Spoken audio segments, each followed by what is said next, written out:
Welcome to this video of the esophagus, which will be done by swallowing water to see the mobility and the mucosa.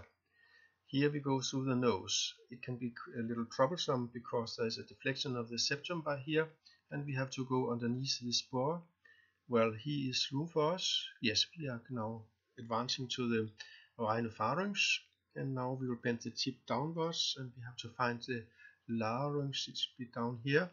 And yes, there we have the vocal cords. They are slender and there's good symmetry, no tumor. We are asking the patient to drink some water, and this water will drag the esophagus scope into the esophagus through the upper sphincter, which are quite muscular and a couple of centimeters long.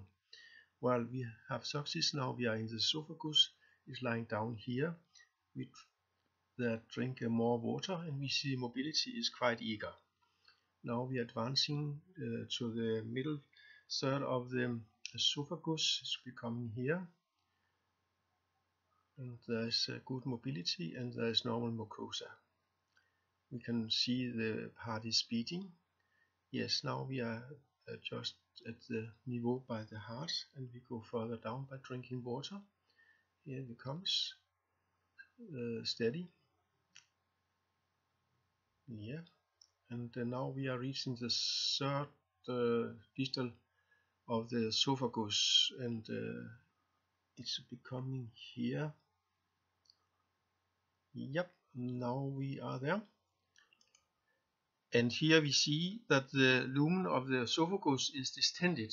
It's because when the patient sucks up the water with a suction tube, there's a negative pressure in the surrounding chest, and the walls of the esophagus is slender. We are advancing further downwards and are reaching 37 centimeters from the tip of the nose, and here we are standing just in front of the cardia region. Here we look carefully at the mucosa to see any signs of varice from the portal venous system, and we are looking for irritation from the gastric juice, the Barrett syndrome. In a short glimpse we can see through the cardia here into the stomach, and we have finished the investigation, seeing all part of the esophagus. It can be done as a bedside investigation. Thank you.